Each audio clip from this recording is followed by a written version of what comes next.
12 bölüm, 2 paragraf. Жашоо бул оюн. Жердеги балалыктарды идеализация кылгандан кутулуш үчүн, анын айынан болгон тарбиялык процесстерден арылыш үчүн биз силерге сунуш кылган позиция жашоо бул оюн деп аталат. Бул позицияда сиздин жашооңуздагы болуп аткандардын баарын оюндай кабыл аласыз. Мисалы, үйдө сиз үйдөгү жашоо деген оюнду ойнойсуз. Же мен үй бүлөнүн башчысымын. Службада сиз жумуш же өзүмдүн бизнесим деген оюнду ойнойсуз.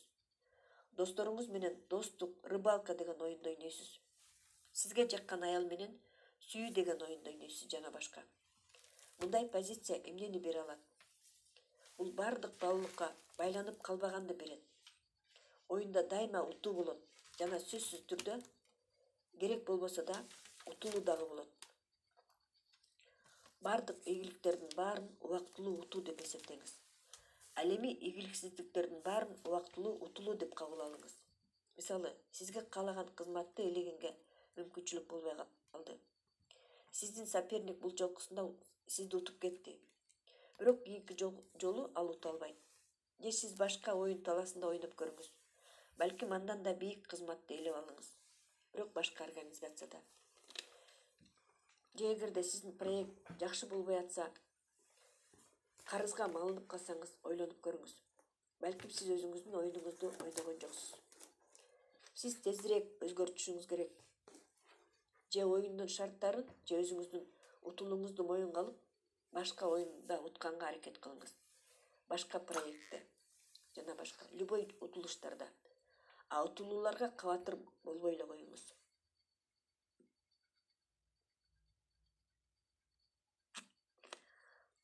Ийгиликсиздикке болгон мамиле. Мындай мамиле сиздин кабатырланууларыңыздын санын кескин азайтат. Анда оюнчу активдүү түрдө бардык процесске катышат. Өзүнүн утулуусун жүрөгүнө жакын кабыл албайт. Утулса утулду да, кийинки жолкусунда утат. Бул ыңгайлуу, эффективдүү жашоо позициясы. Муну көптөгөн чиновниктер, предпринимательдер колдонушат. Биздин өкмөттөгү же бийлик органдардагы ийгиликтүү адамдарды карасаңар, алар өздөрүнүн постторунда көп деле отурбасын билип ээлешет. Ошентсе да алар азарт менен өлкөнү, отраслды башкарышат. Көбүнчө убакта өзү үчүн пайда алышат. Аламга баары бир кандай жол менен сиз киреше табышыңыз. Кассада зарплата, взятка түрүндө же коомдук жана өздүк менчикти приватташтыруу жолу мененби? Сиз кандай эмоцияда болгонуңуз, эмнени сезгениңиз жана эмнени идеализация кылганыңыз эле мааниге ээ. Эгерде каалаганыңыз ишке ашканына кубансаңыз жана ыраазы болсоңуз, баары сонун болот. Текеберленип калсаңыз же таарынсаңыз, сизде проблемалар башталат. Өзүңөр түшүнгөндөй, оюнчулар көп убакка чейин кайгыга батып калбайт. Антпесе ойногонго убактысы калбай калат. Дүйнөдөгү өнүккөн өлкөлөрдө жашоо бул оюн деген позиция өтө кеңири тараган.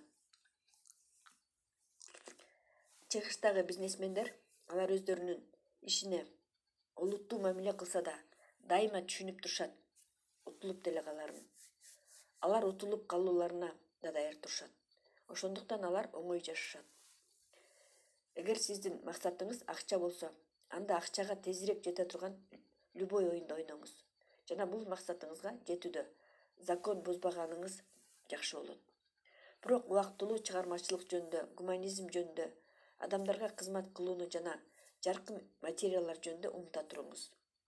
Акчаңызды алгандан кийин бул списокко кайра келип алсаңыз болот жана алардын ичинен аз киреше берсе да, бирок жан дүйнөңүзгө жагымдуусун тандап алыңыз.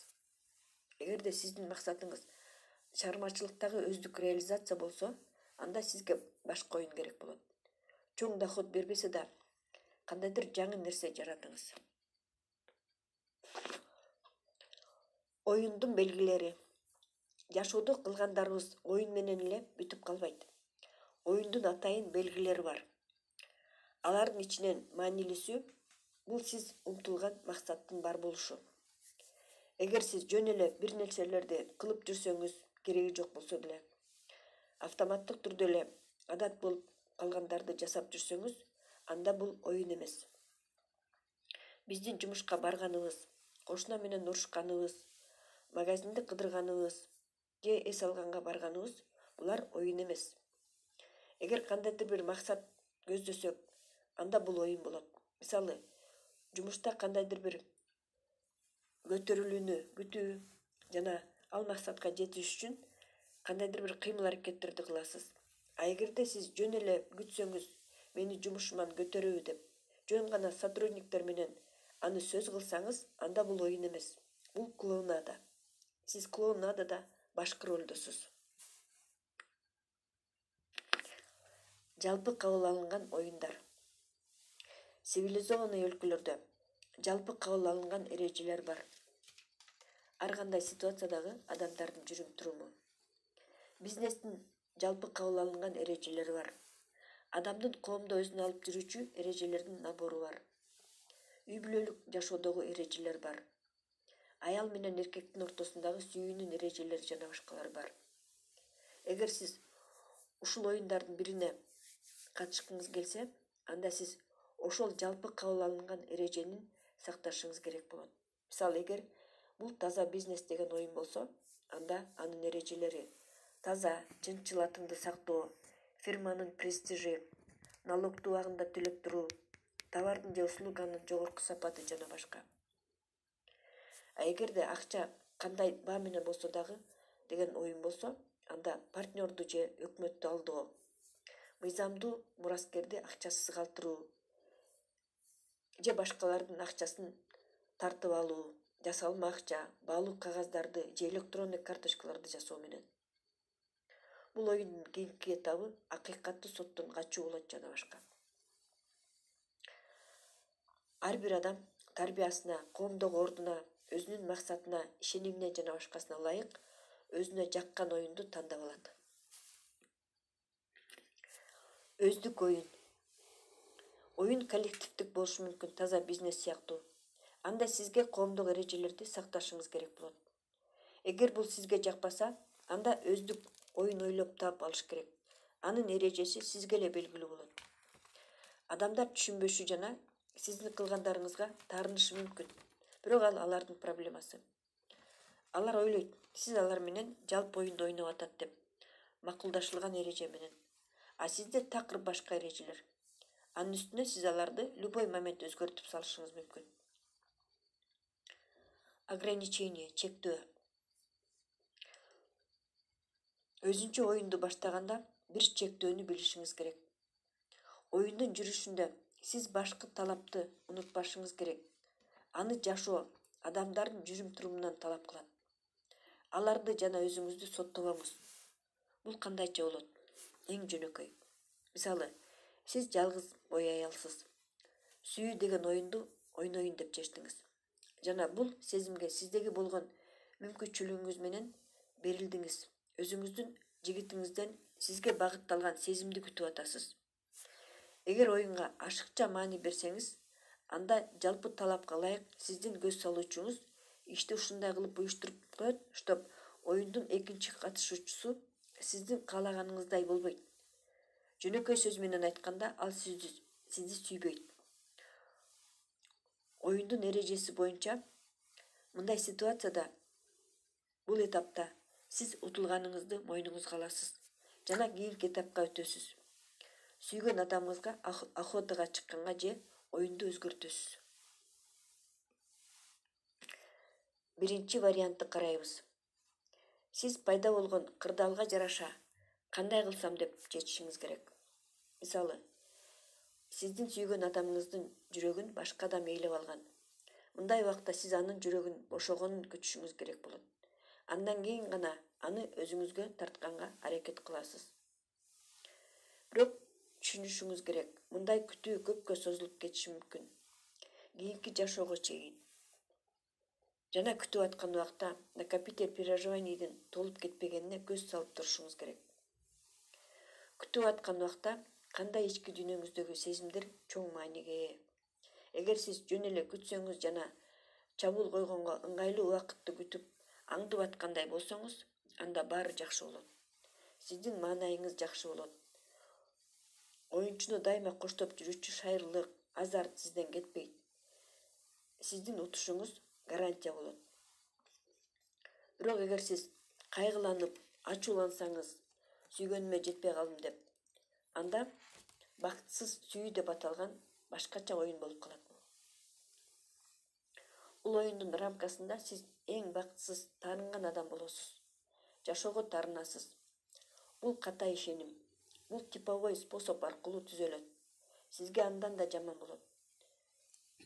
Сүйгөнүнө жетпей калган биздин дүйнөдө андай деле жаман эмес экенин түшүндүрөт. Мындай оюнду уюштуруу эң жөнөкөй. Каалаган иш ордуңузга кабыл алынбай калдыңызбы? Сиз эмне үчүн мен ушундай бакытсызмын деп кабаландыңыз? Бизнес проектти жасай албай калдыңыз жана карызга батып калдыңыз. Мына сизге жашоодо бакыт жок деген оюн. Бул оюндун варианттарынын баары мен ушундай бакытсызмын, сүйүктүү эмесмин, талантым жок. Мунун негизинде өзүңүздүн идеализацияңыз жатат. Кандайдыр бир сапаттарыңыздын жок экенине идеализация кылуу. Мындай оюндар үчүн сизди катуу тарбиялайт. Ошондуктан өздүк оюнда өзүңдү таарынган, бакытсыз, байкуш жана башка негативдик сезимдерди сезбеңиз, ойлобоңуз. Оюндун жыйынтыгы дайыма жеңиш жана жакшы эмоциялар болушу керек. А ийгиликсиздик убактылуу эле жеңилүү болуш керек жана жакшы эмоциялар сизден кетпеши керек. Жалпы кабыл алынган эрежелер. Өздүк эрежени өзгөртүү бул сиз үчүн ыңгайлуу позиция. Бирок анда баары эле оңой эмес. Жалпы кабыл алынган эрежелер да бар. Аны ар бир адам сакташ керек. Оюндун жүрүшүндө, оюндун жыйынтыгында сиз башка адамга карата күч колдонбошуңуз керек. Буга атайын өздүк оюнду мүмкүнчүлүктү чектеп турган уголовный кодекс бар. Ал коомдогу кабыл алынган эреже рамкасынан сыртка чыкпаш керек. Андан жогорку деңгээлге. Жашоо көргөзүп аткандай, кээ бир адамдар уголовный кодексти тогутушпайт. Сиз дагы ошондой кылып көрсөңүз болот, бирок түшүнүшүңүз керек.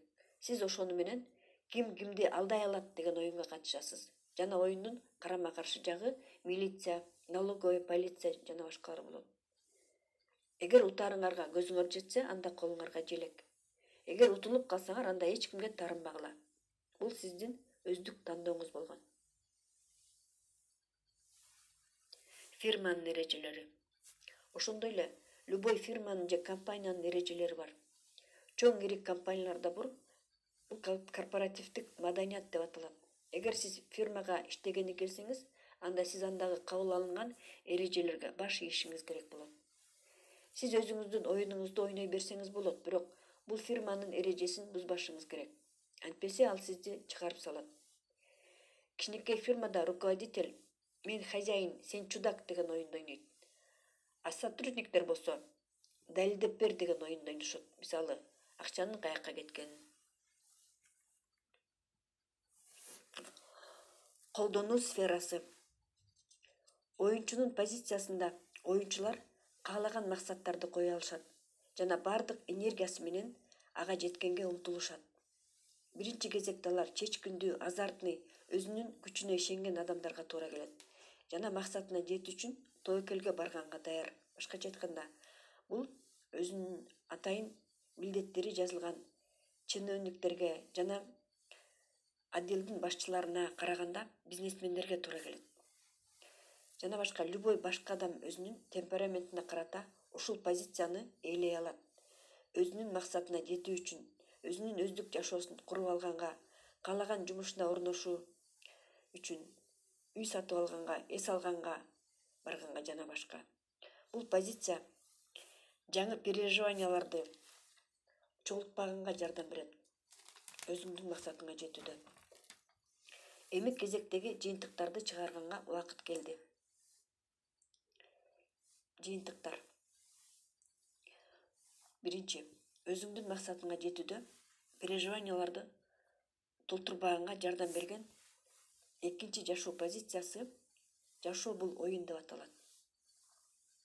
Экинчи, бул позиция өзүнүн максатына жетүүдө адам ичинде жеңилүүгө даяр жана жашоого таарынбайт, эгерде ошондой жеңилүү болуп калса. Ал кийинки раундда утканга аракет кылат. 3. Бул позициянын артыкчылыгы бул оюнду азартный, энергичный, өзүнүн максатына умтулган, башкача айтканда, башкы талапты бузганга ылайыктуу адамдар колдоно алат. 4. Башка темпераменттеги адамдар дагы ушул позицияны колдоно алышат, өзүнүн максатына жетиш үчүн.